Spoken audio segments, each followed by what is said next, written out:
Do you know how much money they have left?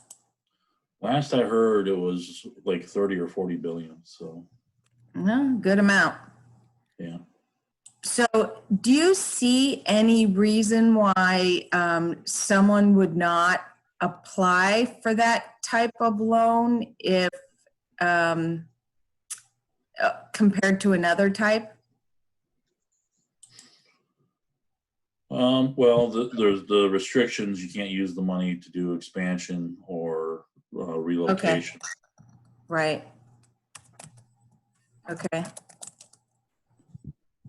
But if it's for just getting through this period, Yeah. kind of is, go ahead. Yeah, no, I can't see a reason for that compared to any of the conventional loans because the interest rate is so good and the terms give you so much time to be able to pay it back.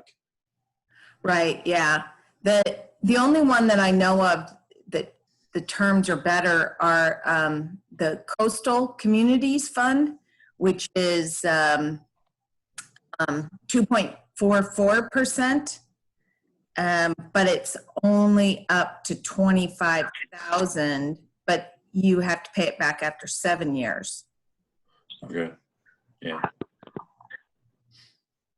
But all in all, I'm sure that if you're worried about finances, your payments would be a whole lot less if it's amortized over a 30-year period in comparison to a 7-year. Correct. Be dramatically lower. I don't know why. Yeah. It was my email. Well, I see Brian Garrett's on, John Nutter, Mary Sue. Know whether I own or not. All right. Well, I think we could get this kicked off. We're going to ask next week for the mayors to try to be on of the 3 cities so that they can kind of give briefings on what's happening in their cities in the county. And I thought I would just give you an update, and if any of you are interested, I can we will have posted like where our local grant fund programs. We'll get that posted on our website today. We've got to get all sorts of things updated on our website. Like PPP loan is no longer available, of course. But actually I read that there's a bill to extend that to August 8th for businesses. I don't know that if people didn't get the PPP loan forgiveness program by now, if there will be much of a demand going forward. There was still over $100 billion remaining. But what do you guys think? What do Mark Hanna, Mike Rykoff, they're dealing with lots of small businesses. Do you think there'll be more demand going forward? Well, this is Mark. I think that it just depends on whether the corona takes off again on us. So yeah, and if we have to close back down, but they're not offering it to people that have already received the funding. That didn't change. Well, I think some people who thought they weathered the first wave, if they get hit again, they might be inclined to look at that loan. Yeah, and it certainly is much more lucrative. It looks a whole lot more like a grant today under today's rules than it when they first rolled it out. But the 2 grants that I've been working on actively trying to get the process approved are the county's coronavirus relief funds. And that is the state. So I think I've mentioned this, but the state received $2.95 billion for local governments and state governments, 786,000 of which went to 786 million of it, excuse me, went to the city of Seattle, the King County, and then also Pierce County and Spokane. And all other cities and counties received an allocated amount that only added up to close to 300 million. And the state was allowed to, according to the U.S. Department of Treasury, to receive 55% of that. But anyway, doing the math, there should be another $655 million coming from the state. Our county and cities in total received about 5 million. And that's where, and this is from what's called Coronavirus Relief Fund, which was part of the CARES Act. So there could be twice that amount still coming, potentially, or maybe not, because the governor has the authority to allocate it. But we don't know, and it all has to be spent by October 31st. So we're hoping those allocations come out sooner than later if they're going to do it, but there hasn't been a lot of discussion forthcoming, and now our like the Department of Commerce, ESD, and others are cut back to 32-hour work weeks because of the budget cuts. So anyway, the county commissioners have decided that they would provide right now $200,000 to small businesses in Clallam County. I have sent a draft contract off to the county yesterday for their attorneys to review, and hopefully that will be approved shortly. And as soon as that rolls out, we will have on our website a grant application, and we've got a selection committee that will select businesses that would be receiving the funds. The intent is for businesses that are about to or have run out of reserves. So try to bridge them through and be able to pay their existing bills. Because obviously 200,000 is not going to get us to where we need to be. In just the Working Washington grant applications, we had over $5 million of ask. And in the next months, according to some analysis done by a group that really knows the childcare situation and all the businesses very well in the county, that they are behind they'll have lost $900,000 between now and I think it was by the October 1st, if I remember correctly. But so they're asking, they've gone to the commissioners, and the commission has directed a preference to childcare providers. Of course, a lot of businesses rely on their employees to have supportive childcare, and the number of children that can be accepted in a childcare facility has dropped quite a bit. They're hoping to expand the number of childcare options across our county. Apparently, the current number of childcare homes and centers are only meeting 25% of the demand. So that would bolster the workforce, and 30% of the funds of that 200,000 will go to childcare businesses. So $60,000. So which means overall there's 140,000 left, but we are trying to make the case that more of that money that the county has received should go towards business support programs.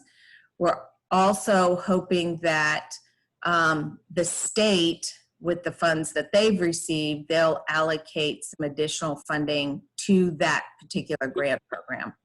We've been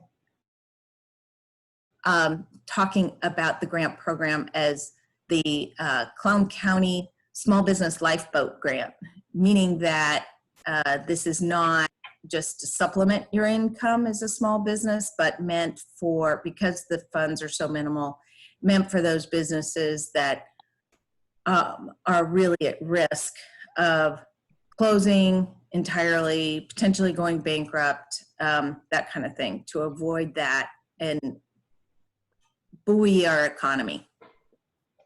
Have you thought about like what type of loan amount you're looking at for the, or what grant amount that you're looking at for those? Yeah, we've been talking 7,000 to 10,000. It'll be up to the selection committee, but that was floated and it wasn't disapproved.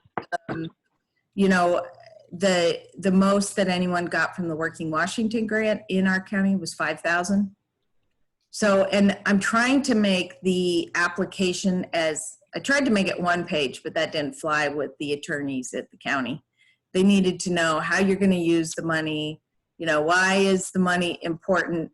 But also, it's also open to nonprofits, and nonprofits are really good at applying for grants, and they're good at writing them, and they know about them. They're attuned to knowing they're out there.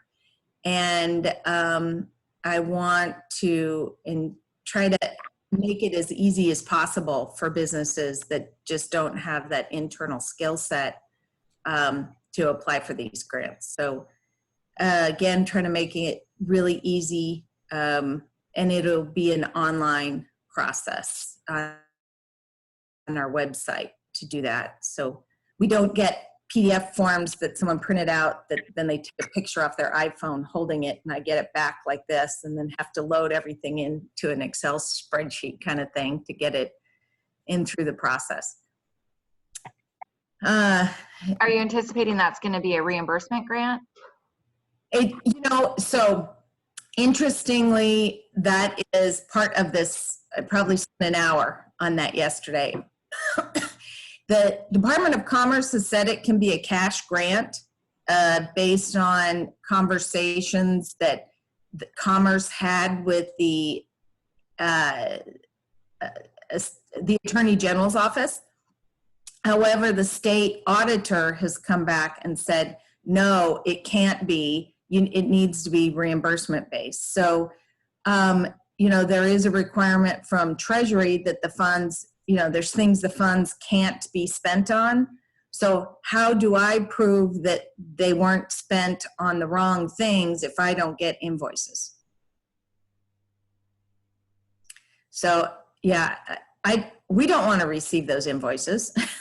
We don't, and we absolutely, I don't want someone's 2019 tax return. I don't want responsibility for that. We don't have, we just don't want to take on that liability. And so, we're trying to make it as easy as possible. And I'm trying to push for it being a cash grant. Here, make your case. How much have you lost? How many employees do you have? Tell us your story. And then based on that, and presumably we'll prioritize everything. We'll have a list of businesses that will receive the funding, and then we'll get more money coming in, and say the first 20 businesses received funds, then we'll get more money coming in. I assume we'll have a lot.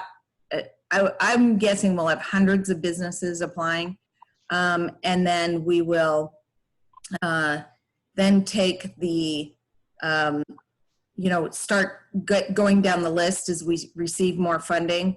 And then we probably would reopen the window again and allow new people, if they didn't hear about it initially, to reapply. And then we'd grade those as well, and then put those in the priority list. So, yes, right. So would the auditor be happy with just an attestation by the borrower? That's what the grant recipient, that is what I listed. That's what I'm trying to push for, that you certify that this is true and correct. That's the way I'd like it to be done. Yeah. Or you give up your firstborn or something like that if you lie about it.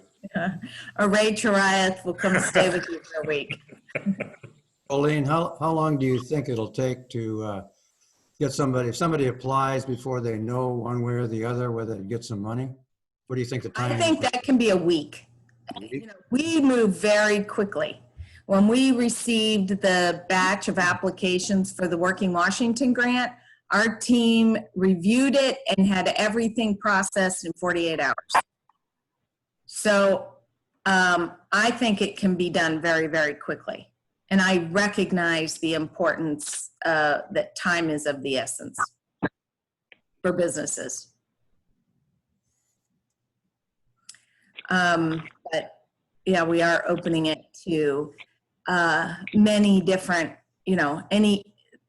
we've been talking about giving some priority to businesses where the owner lives in Clallam County. And if you guys can think of any other way that there should be some kind of grading mechanism, some metric, I'd be happy to share that with the team, but it will be evaluated based on, like if you have a year's worth of reserves and you only have 2 employees compared to a business that maybe has 6 employees and have 3 months of reserves, I think that the business with less reserves and more employees would have a higher rating, be prioritized higher on the list. I would guess right now most businesses have no reserve. That would be, or very little. So just, when thinking about that, I'm not sure you're going to get a whole lot of people that have a lot of reserve. Yeah, I think you're right. Colleen, have we heard an update on unemployment, the pandemic amounts and employer callbacks, what they're going to do if the employers are not able to call back everybody? So are you talking about the fact that employees have to start applying for jobs beginning today, this week? Correct. Mm-hmm.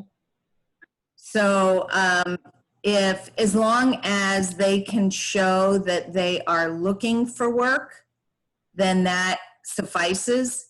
And an item that is on my plate that as soon as I'm done with these grants, I will jump towards is we're putting together a virtual job fair where businesses that are looking to hire, and we do have a handful of them, to include, SBA and some other large entities, that you can, in a pretty efficient way, interview with several businesses. And so we may do that kind of thing like every 2 weeks, which would allow a lot. And Employment Security Department has a great virtual platform to do that, where they have pavilions, and I don't know, it's a really robust system. And so, with our 2 employees at the EDC, we're just trying to get as much done as we can in a lot of different arenas.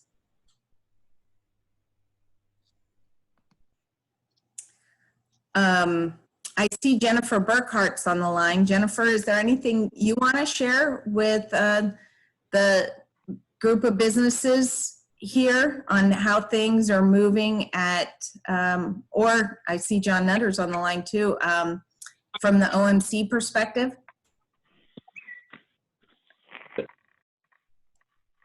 Go ahead, Jennifer.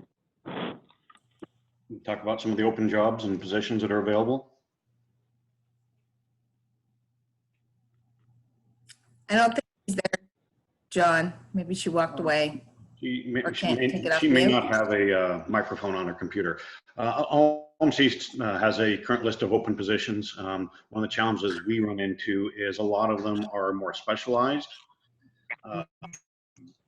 When it comes to being a lab tech, or a lot of our open positions have a required skill set. So we don't have a lot of entry level jobs for people coming out of the community. So OMC continues to be very busy. From an organization perspective, we got an amazing amount of cash out of the CARES Act. But just like many other businesses, we have to see how long we have to ride that out. Healthcare is fundamentally changing across America. How it's provided, where it's provided, and we don't know what the model of an inpatient hospital is going to look like going into the future.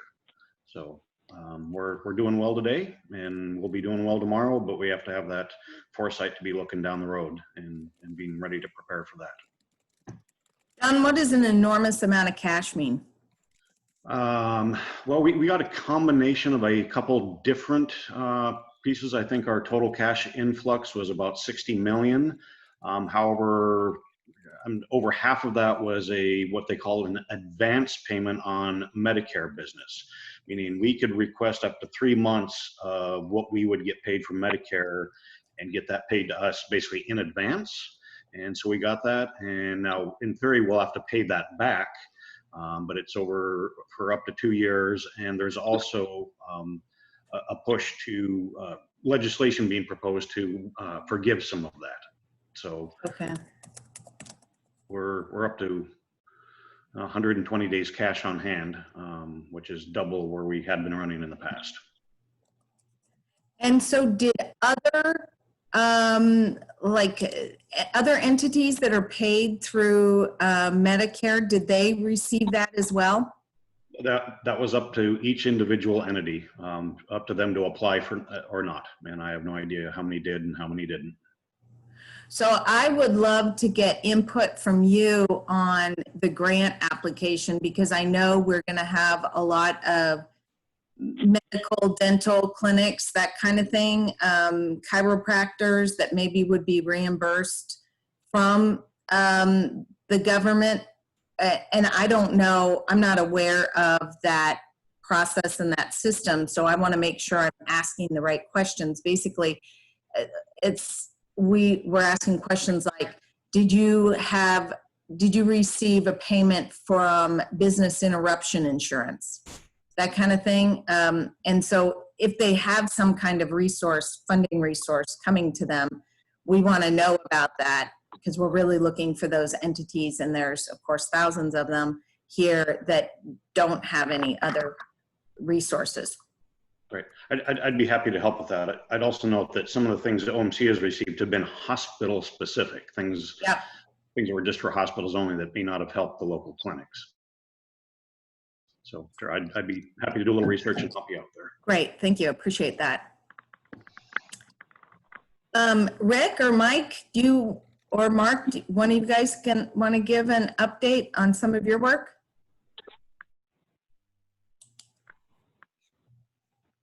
Well, I'll just say I have talked to a couple of the businesses that I helped, get some funding through the feds there, and it's slow, but they're getting their business kind of coming back up to speed. So it looks like some of these that have opened up are hanging in there. I didn't get any information about any that went bankrupt or anything like that. The people I helped. So that's good news. Hi, good morning, Rick. Good morning. Rick I think probably our biggest, what's that? Real quick, why don't you introduce yourself? And I took do that too. I am Rick Dickinson with the Center for Inclusive Entrepreneurship. And I think that our biggest piece of news is, in addition to we're going to be working with you on administering some of these programs, but our biggest piece of news is we did bring on a new business resiliency specialist full-time.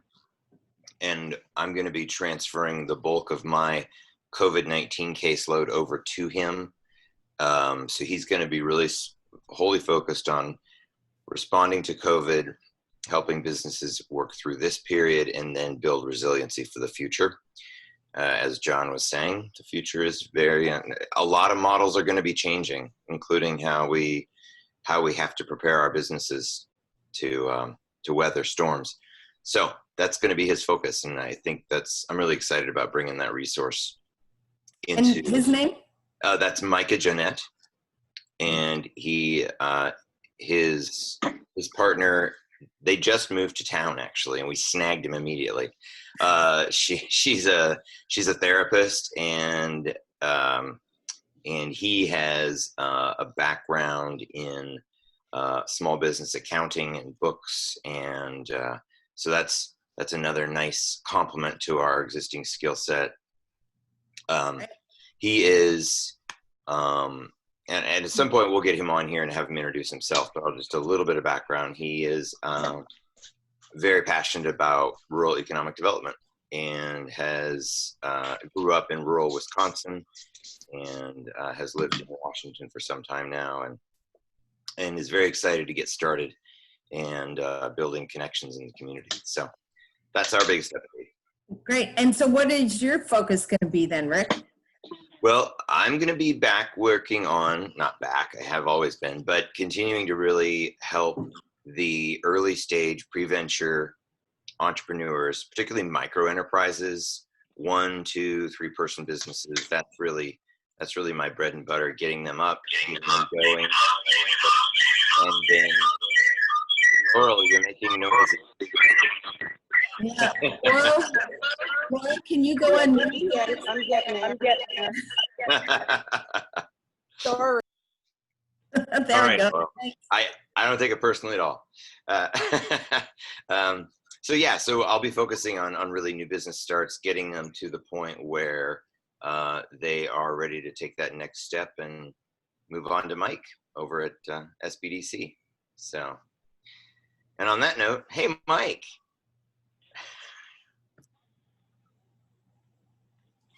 Hi. So for the Small Business Development Center, one of our big developments, we are using some of those extra funds to develop a Center for Business Resiliency, which will, a lot of the conferences that are done statewide will end up being available streaming. And there's somebody that's kind of managing those and making sure that you can get registered for those a little bit more easily. They're also helping with statewide intake and setting up some of the pieces for that, so that'll be easier to get registered with the SBDC and determine what is the services that you need and get you assigned to the right advisor to help you. So those are some of the things that are happening at the SBDC that are changing a little bit in the way that we do our business as well. So. And so I was told from someone, Mike, that SBDC won't be doing in-person consultations until phase 4. Is that right? Or I would have thought it was phase 3. Well, Washington State University is kind of putting a lot of real strict restrictions on being able to do that. We're trying to see if we can get that approved closer to phase 3, but they're not asking people to stop telecommuting until phase 4 and at the university. And since most of us are Washington State universities, those are the rules that we're trying to find our way around. Okay. I know my intent anyway, personally, is as soon as phase 3 rolls out, I'm going into the office. And anyway, I like being there, and I'm a lot more efficient, I think. I don't know. I don't have kids. Comment here, Colleen, about, and Rick and Mike know this also, as a SCORE mentor, when we're helping people, make an assessment of their business idea, there's this one item called working capital, which is reserve money, and I think maybe the Corona is going to be a very, very good example of why people, when they're starting up a business, need to be putting money over into that backup, just in case here. I mean, because this thing has been a disaster for, just like Lena was saying, for people who don't have reserves, and, things go south for a month or two and you got big trouble. So anyway, maybe, I I don't know whether people will do that. It's tough when you're starting up a business to have enough money to stick over there in your business bank account to, you know, take care of things if you got some kind of problem that pops up like this. But so anyway, we'll see. I see Jennifer is back on with us and was trying to communicate. Jennifer, are you able to get your audio to work? Hi, Colleen. Can you hear me okay? Yes. Oh, wonderful. Sorry about the technical problems. We're still working on technology here at Olympic Medical Center. I would say I didn't hear John's update, so I hope I don't repeat anything that he said. We have been continuing to hire even throughout COVID. Our hiring has slowed some. The latest count of employees was 1,577. We currently have 146 open positions, so quite a few. And we are continuing to fill them. There's no freeze that's in place. I think just as I cut out, I heard John start to say that some of them are technical positions, and that's true. There are also administrative positions. And we've been doing a lot to support the staff during COVID. Probably read in the newspaper that we've recently experienced our first positive employee exposure, 2 of them. So we're providing additional testing for our staff and a number of services, and really trying to reassure the public that it is safe to continue care. In fact, coming to our clinics or the hospital is in many ways safer than going to other places, public places, because there's such a high level of masking, just an intensive amount of attention given to PPE and protective measures. So that is that's my workforce update. Were there any specific items that you wanted me to comment on, Colleen? I think that's great. Does anybody have any questions here for Jennifer? Jennifer is the General Counsel and Director of Human Resources. Did I get that right, Jennifer, at Olympic Medical Center? Yes, you did. Thank you. And I'd add on to that, anyone that you run across that's looking for a job, we have all that up on our website. Very easy to find, olympicmedical.org, and employment opportunities has its own page there. And Jennifer, I do have a question about that. Do you load that information on to WorkSource or like Indeed.com? We do. In fact, we have been stepping up the advertising on Indeed, the paid advertising, because it seems that in this day and age, that's one of the best ways to get the word out. So we've been doing everything we can. And I think I heard you mention the potential of a job fair. Every county job fair, even outside of our county, we attend, we send recruiters. We really are in a situation where we have more posted jobs than we would like to have, although compared to other healthcare organizations, the percentage isn't bad, but we would like to fill those positions. So we're definitely hiring and would like to augment the workforce.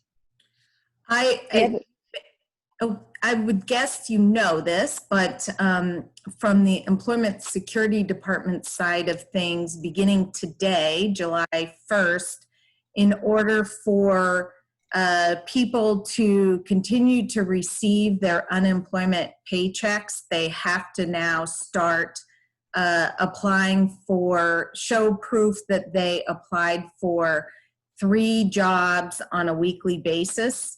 And so that is new as of July 1st. The governor had waived that requirement previously, but as of today, it's no longer waived. And as of now, people will receive the additional pandemic unemployment assistance or pandemic emergency unemployment compensation of $600 per week through the end of this month. There's a question about whether they'd receive it based on for the very end of the month, because let's see, July 31st is a Friday, so it may be that there's only, instead of 1, 2, 3, 4, 5 more payments of $600 plus the normal unemployment, it may be only 4 more weeks, because we do Sunday through, in our state, it's Sunday through Saturday, and it ends on the Friday is the 31st. So people may not receive the $600 for that last week. And so I would anticipate that there would be a lot more interest from people, because obviously the regular unemployment amounts will be $600 less per week than what they've been receiving since the end, March, April time period. And plus, to receive that, they have to do 3 job searches per week. So so 2 things. I think there will be a big demand for virtual job fairs, number 1, and I think you'll get more calls potentially. And the other thing is probably a lot of people want their start date after August 1st. It could be the case. Yeah. Do we know if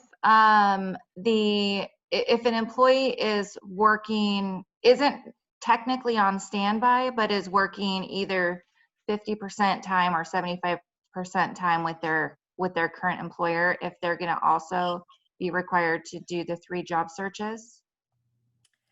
I will find that out, and I will try to put something out on an email blast about what the rules are there. I'll contact ESD and try to get that information and put it out. That's a really good question. So I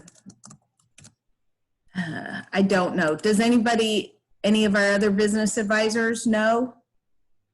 Mike or Mark or Rick? I don't know the answer to that. I would love to hear it. And I see Kim has a question. Will business owners need to apply for 3 jobs a week as well? I will find out. I would guess not, because you're a business owner, but I don't know. That's a really good question. And maybe it's different if you're getting the state unemployment as well as the pandemic unemployment. So if you're not covered under the state, so most business owners are probably not getting the state unemployment portion. Well, I think everybody's getting that 235. Yeah. They are, Lena. They're getting that plus the kicker. So yeah, no, this is I'm like, yeah, I gotta know the answer to this, because if business owners are gonna have to start applying, I need to let everybody know that. So right. I'm over there looking it up right now. And I thought in the last webinar where I thought they said it was technically on the 5th, but that might be when the claims would be processing. Maybe they were thinking the claims that were processed the 5th for this week, because I thought it was, my impression from one of the webinars was that it was not until next week that they needed to start looking. Okay. But we've had a lot of information, so. Yeah, and it's been shifting. So we'll get out the latest and send it to everyone. Okay. And I guess we are waiting on some results from any new cases, and Dr. Unthank has said that she wants to see if there's been some community transmission of the virus based on community spread, and she's waiting a few weeks to find out about that before she would give any recommendation to move to phase 3. Is that a fair recap? What I saw is she won't even consider it until July 21st. Okay. All right. So much for working in the office, Colleen. Yeah, it doesn't look like it'll be this month or much of this month. Mhm. Colleen, Yes.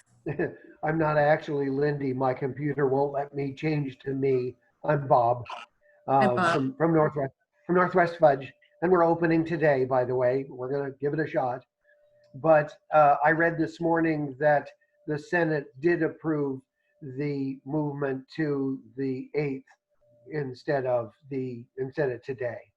So whether Okay. that actually went through or not everywhere, but it said that the Senate did approve it. Okay. Great. Thank you. I don't know if it was approved by the House, though. I had read that the Senate had approved it through the 8th, but that it was a surprise. But then it needs to go to the House, and I would assume the House would approve it, but who knows? So I see Ray has asked, do we have any information on forgiveness of PPP loans? We do have a lot of information. I think our subject matter expert, we've got a couple of them, but Mike, do you want to share an update there? Well, I mean, the extended period to 24 weeks is the biggest update. I'm not sure, that's been out for a little while. It's come to an end for the new applications, so it's now a matter of getting through that point of filling out the applications. There's 2 different applications, an EZ form, which is 3 pages, and then if you are going to request some exemptions because of not being able to return to your full FTEs, you'd have to fill out the longer form, which is only 5 pages. So we can help you go through some of those, Rick or myself, or Mark probably as well. And but yeah, so the shifts in those have really made it a lot easier to get the majority of the loan forgiven, if not all of it, for everybody, because being able to look at 24 weeks, you get a lot more time to be able to count more payroll and be able to get that payroll counted towards the forgiveness portion. As well as then the percentage of payroll shifted from 75% down to only having to be 60% of what gets forgiven. Mike, is it true that the 60%, if you did 59%, that none of the loan is forgiven? You have to show a full 60% or more? No, that's actually was a specific question that we got, that it'll just be a proration down as to what's going to be allowed on the other side of the expenses. Okay. But with 24 weeks, it'll be pretty hard to miss that target, I think. And Mike, as far as the calculations go with like a sub-S corp, where you've got an owner that takes W-2 wages as well as dividends, and that was part of the calculation when the loan was applied for, and now it seems like it's a different line on the forgiveness. How does that work in that percentage? The owner's salary is allowed to be included in the percentage for the draws would be included in the percentage for his payroll expense. But yes, it is put on a separate line in the application, the draw portion versus the W-2 portion. Yeah, I asked the bank if they had their had that application, on their website the other day, and they have nothing set up yet for us to start processing the forgiveness. Which bank was that, Debbie? That was Sound. I talked to Josh yesterday. I've talked with a couple banks that have told me it'll be mid-August before they have the application on their websites. So because of part of what the banks are required to do is verify all the mathematical calculations were done correctly. So they're going to push for it to be done on their website so that they automatically get those calculations verified.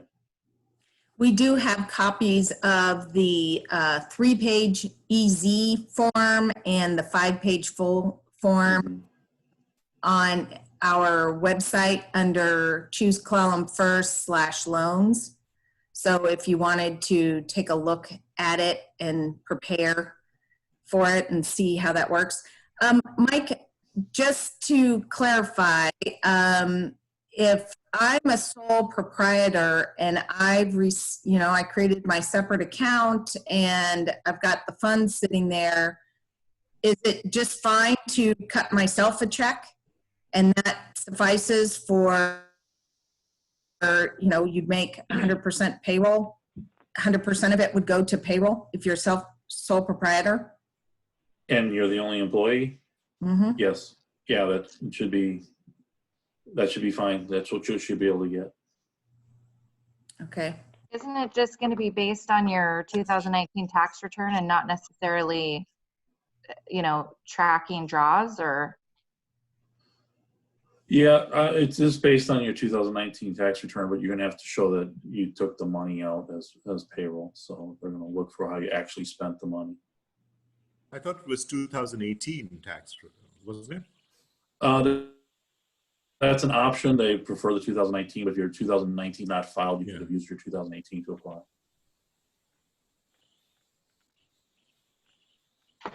The other update I have about that is I would assume that Sound Bank and First Federal will be using the same system, and First Federal is in the process right now of getting the online portal set up. The system for applying for the forgiveness will work very similar to the original loan application. And hopefully we'll be doing some, hopefully we'll have more information the next week about how that's going to look. But I'm not really sure. But I have been in communication with First Federal about that process. So maybe next week there'll be another update. I think they're going to be ready to go well before mid-August, at least First Federal. I don't know about Sound, but I'm assuming that they're working together because they're using the same system. Has anybody worked with Umpqua? I have an Umpqua one too, but I haven't seen it. I actually just received an email from a client about it, but I haven't quite gotten to the email yet, so I'm not sure if their portal is open yet. Okay, thank you.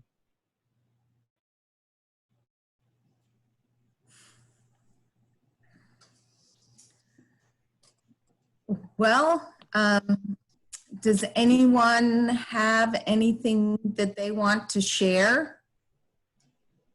Colleen, Yes. Sure.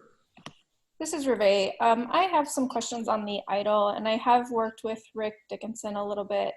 But I've been approved for the idol. I haven't fully signed the paperwork yet. I've been kind of just waiting to see if things would get better or not. But I'm kind of leery about the security interest lien that they're going to take if it's over $25,000, and also the insurance, and just what that could mean down the road. Would we be limited in future financing options? I don't know even what the collateral is supposed to be, so how do I know what to insure? Does anyone have any further, more guidance on that? I see Lena smiling. She, I think, researched this as well. Lena or Mike, do you want to, or Mark, do you guys want to share your insights? Well, real quickly, just so you know what I told Reve, what my understanding is, and then you guys can take it from there, is that yes, there will be a security lien, but they're basically saying it's going to be a rubber stamp procedure to make that a secondary if you need to borrow against those assets. Now, that's kind of a handshake assertion, but that's kind of the understanding. And then my sense, and I don't have a lot to back this up on, so I would love some more input, is that if you've got insurance on your assets already, it's probably sufficient. I don't think that there's an extra hazard insurance that you need to get, but that's where I would love some more input.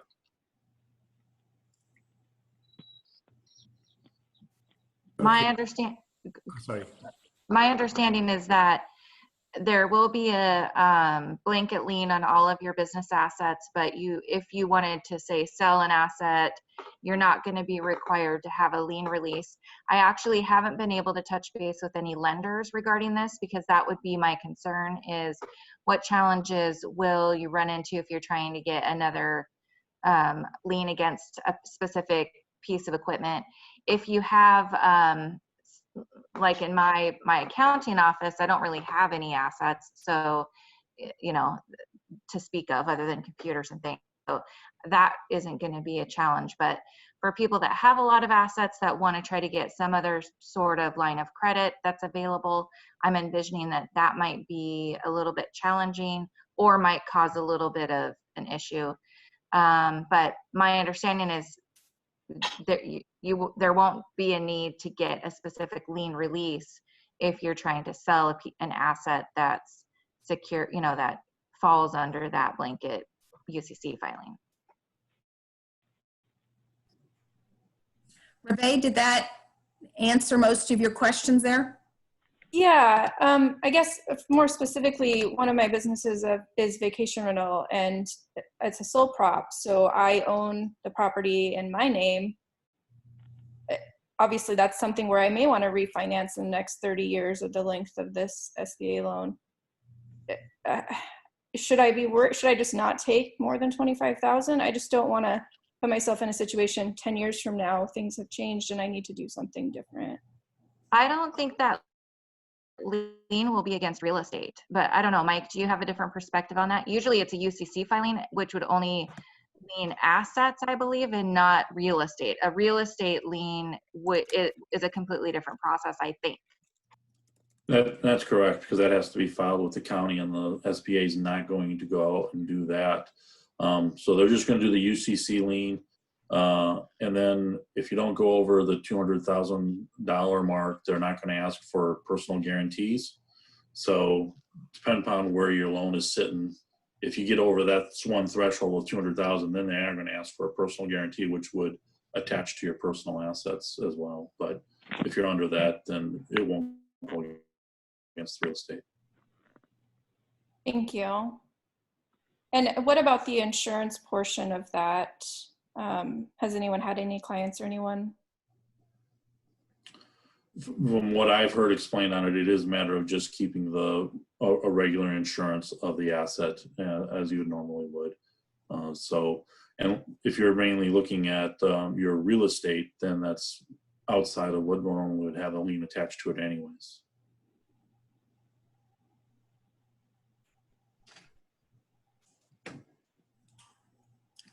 I just posted a link to a new website that was actually launched this morning by Harvard and a couple of other large universities that's tracking this whole COVID-19 business all over and it goes by county, and it tells you what the risk level is for each county. I thought it was quite fascinating. It was on NPR this morning and they talked about it, and so I thought I'd just share that. I haven't looked at it in a whole lot of detail, but if you actually move your mouse over each county, it tells you, what the status is currently of that particular county relative to COVID-19.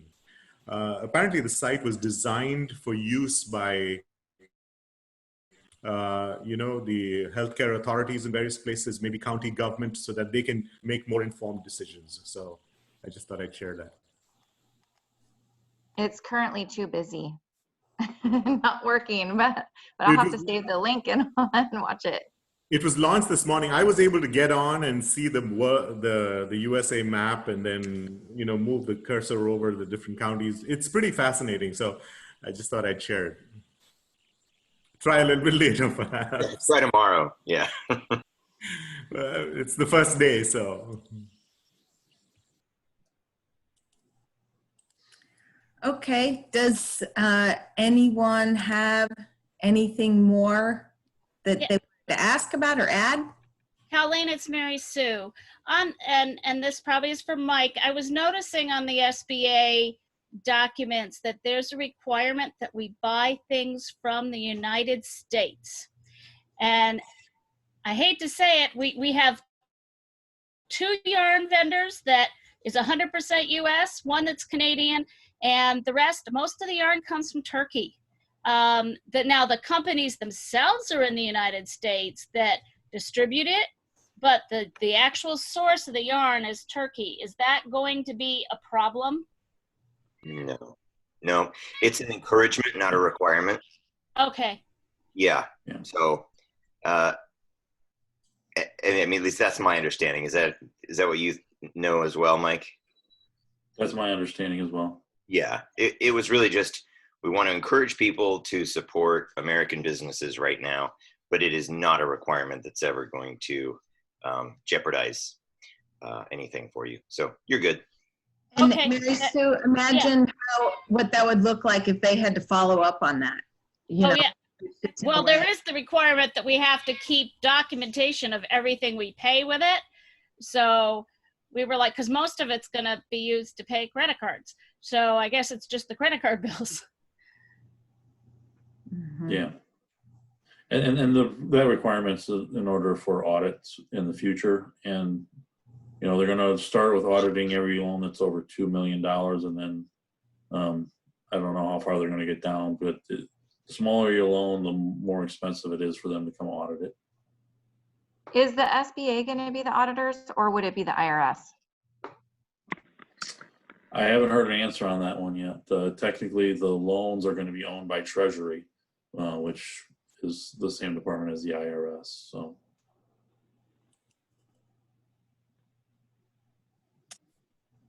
All right. Well, I see Barry from the city of Scrim is on the line too. Barry, is there anything you want to share that the city of Scrim is working on?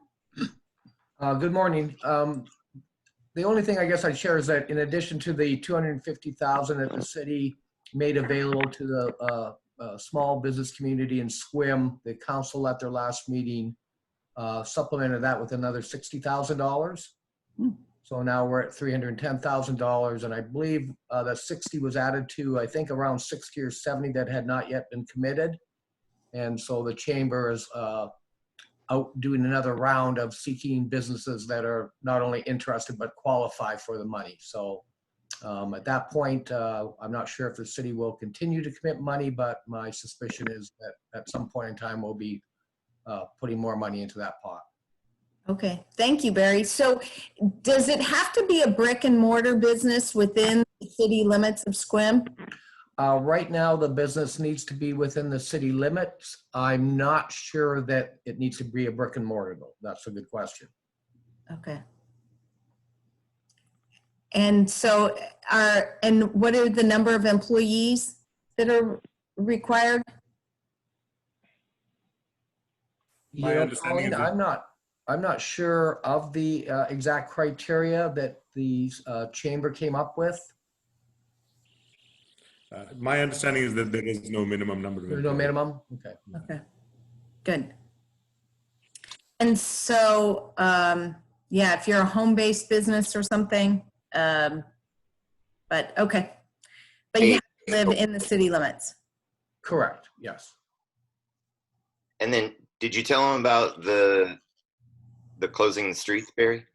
What you're doing this weekend? Oh, no. So again, at the request of the council to provide the downtown business community primarily with an opportunity to kind of spread out and provide more opportunity for social distancing while shopping, we are blocking off Washington Street between Squim and Second, I believe, and allowing the businesses to spill out onto the street Friday night and Saturday until I believe 2 or 3 in the afternoon. May not be the best weekend, of course, being July 4th, but there are a number of businesses that have committed to stay open. Rain Shadow will have music in the parking lot. So a number of businesses are planning at least to make Friday night some sort of a festive evening, and we'll see how Saturday goes. But I think what this will lead to, depending on the temperature of the community, the downtown business community, that is, we may see the city blocking off Washington on a regular basis over the weekends for the duration of the summer. Okay, great. Hey, real quick, I did get an update from Brandino at WorkSource, and basically he says, I don't know yet. He doesn't know if the determination has been made on self-employed or if going to regular 3 a week or just 1. But Lena, you were correct. It doesn't start until the 5th. You would need to, if you have, whoever is going to have to do job searches, it would be that week of the 5th and be reported on the weekly claim starting on July 12th. So Okay, that's what we know for now. great. Thank you for that, Rick. Yeah. All right, so it's 9 o'clock. Is there someone in particular that you guys would like to hear from? Get an update from? Would that be Employment Security Department or more on PPP loans, that kind of thing? I mean, what kind of presentation would you guys like to hear? Dr. Unthank? Well, next week you're trying to bring the city council or the mayors, right? Uh-huh. Probably the PPP following that, if we have information on that. So maybe First Federal. Yeah, if someone can outline the process involved in getting forgiveness for any existing PPP loans, I think that'd be useful. What Okay. about, can we get Derek back online to find out what is going on? There was kind of an unfavorable thing that was posted regarding Social Security benefits and what they're discussing in Washington regarding them. I'm not familiar with that issue.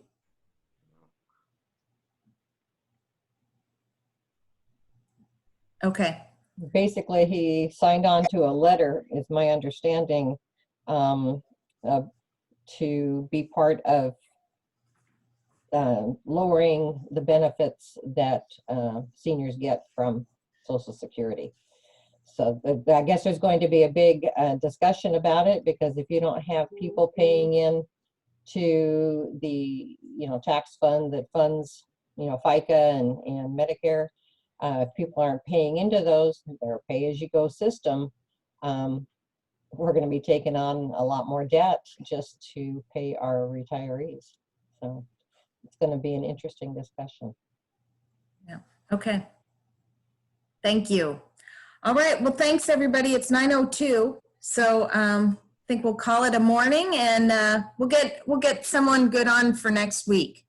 Thanks you very much. Have a great day. Bye. Thanks, Colleen. Thanks. Bye.